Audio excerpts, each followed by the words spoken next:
At its peak, Honda was synonymous with cutting-edge engineering, producing motorcycles and cars that dominated global markets. But what happens when you're on top of the world, but then you suddenly fall to the bottom? Well, Honda can tell you all about that. Yet somehow, against all odds, they managed to rise again. How did Honda go from global leader to struggling competitor, and then back to the top?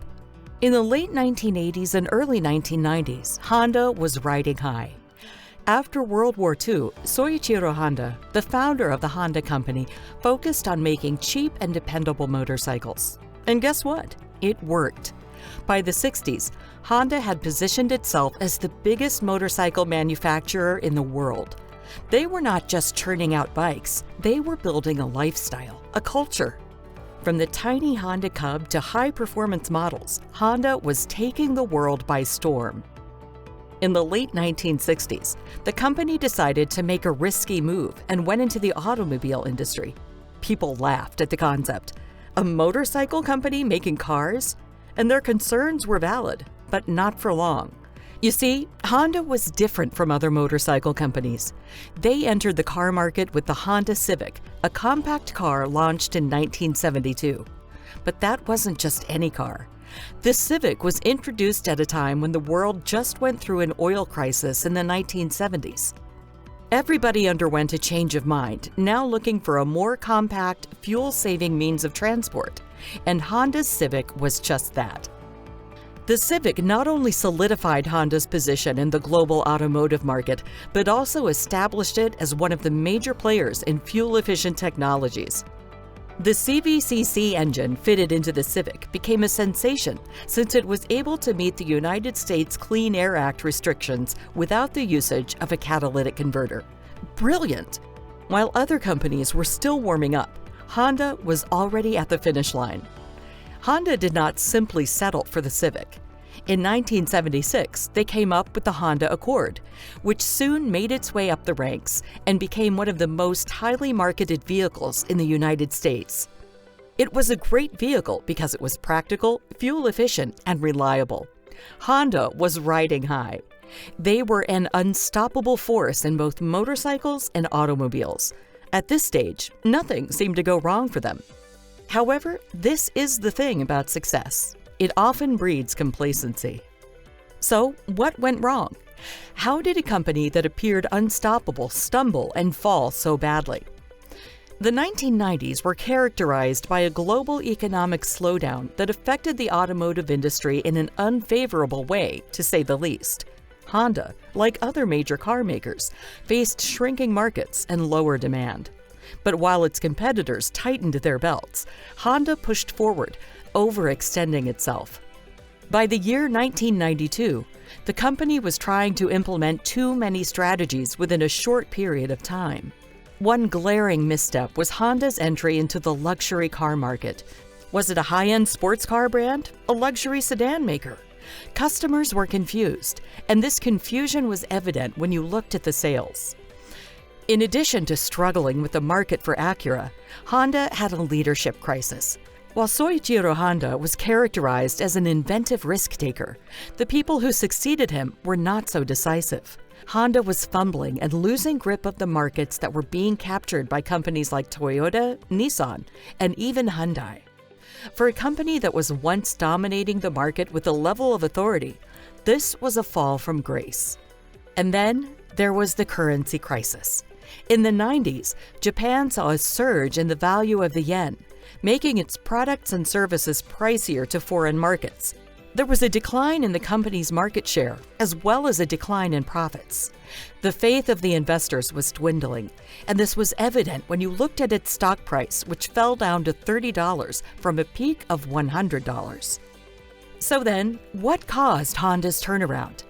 The turnaround did not happen overnight, but was driven by strategic decisions that oriented the company back on track. One of Honda's most important changes in this new period was the great emphasis on innovation. Instead of simply copying competing businesses, Honda went back to what made it great in the first place: engineering. In the year 1999, the company took quite a big step by introducing the Honda Insight, which was the first mass-produced hybrid car to be sold in America. At that time, hybrids were seen as something quite peculiar, but Honda saw a market in this idea. This was also the beginning of a renewed thrust on the green vehicles, which would be central to Honda's strategies going forward. Another major success was the Honda CR-V. This was launched in 1997 and soon became one of Honda's top-selling cars. The CR-V was the perfect mix of reliability, affordability, and practicality, appealing to a broad audience. It was obvious that Honda had capitalized on its mistakes and was once again building cars that people actually craved. Another dimension that benefited Honda is the geographical reach of the company. While the company was struggling in some markets, it was expanding in others. Focusing on developing markets, especially Asia, proved to be correct. Honda managed to reduce costs and satisfy local consumption through the establishment of factories nearby. China and India emerged as important markets for Honda and played a major role in the recovery of the company. Honda also threw a little weight into the motorcycle manufacturing business since it has always been its strong point. Even in the tough times, the company's motorcycle business flourished, especially in the developing nations, which regarded motorcycles as cheap and reliable means of transport. This way, upon investing in this area and coming up with new models, Honda was able to receive revenues while rebuilding the automotive empire. Another important factor of overcoming the downturn was innovation. They did not simply focus on the achievements made in the past. They sought out new frontiers in engineering and technology. One of the most critical instances was Honda's work on creating engines that consumed less fuel. One of the aims of the engineers from the company was to create engines that were more powerful and at the same time pollution-free. This wasn't only a marketing stunt, but a response to a world that was growing concerned over the issue of climate change and the need for fuel economy. As of the mid-2000s, Honda attained most of its former glory. The financial crises had vanished, stock prices had bounced back, profits were on the go, and Honda was once again an emperor in the motorcycle and automotive industries. The launch of new models like the Honda Fit or Jazz in some markets increased Honda's position. This small and adaptable vehicle became popular among consumers from many countries, confirming that Honda was still capable of cutting-edge advancement. The dedication to motorsports was one of the most remarkable moments from Honda's comeback tale. Honda's involvement in Formula One racing and MotoGP demonstrated the company's dedication to pushing the limits of what was possible. This resulted in Honda coming out with rather new technology and upheld the corporate image of a technology enthusiast and a performance-oriented company. What do you think about Honda's journey? Let us know in the comments section below. And if you enjoyed this story and want to hear more about companies that turned their failures into success, don't forget to subscribe for more inspiring stories like this one.